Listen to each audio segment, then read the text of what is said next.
আপনি কি মনে করেন ব্যাংক থেকে 6% ইন্টারেস্ট রেট পেলে এফডি থেকে সেটা ওয়েলথ ক্রিয়েট হয়? উত্তর হচ্ছে না।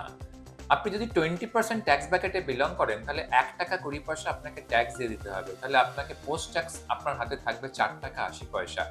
আমাদের দেশে ইনফ্লেশন অলমোস্ট 8%। তার মানে আজকে যেটা আপনি ৳১০০ দিয়ে যে জিনিসটা কিনছেন, ১ বছর পরে সেম জিনিসটা কিনতে গেলে আপনাকে ৳১০৮ দিতে হবে। আপনি বিনিয়োগ করে পাচ্ছেন ৳১০৪.৮০। তাহলে প্রশ্ন হচ্ছে এই ৳৩.২০ কোথা থেকে আসবে? উত্তর খুব সহজ। আইদার আপনাকে কোয়ালিটিতে অথবা কোয়ান্টিটিতে কম্প্রোমাইজ করতে হবে।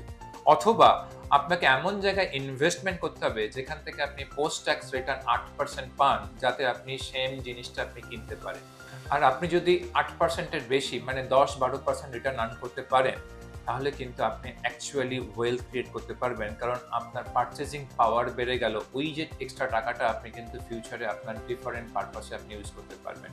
তাহলে ওয়েলথ ক্রিয়েট করতে গেলে কিন্তু আপনাকে ইনফ্লেশন এর থেকে বেটার আর্ন করতে হবে, তবেই কিন্তু আপনি ওয়েলথ ক্রিয়েট করতে পারবেন।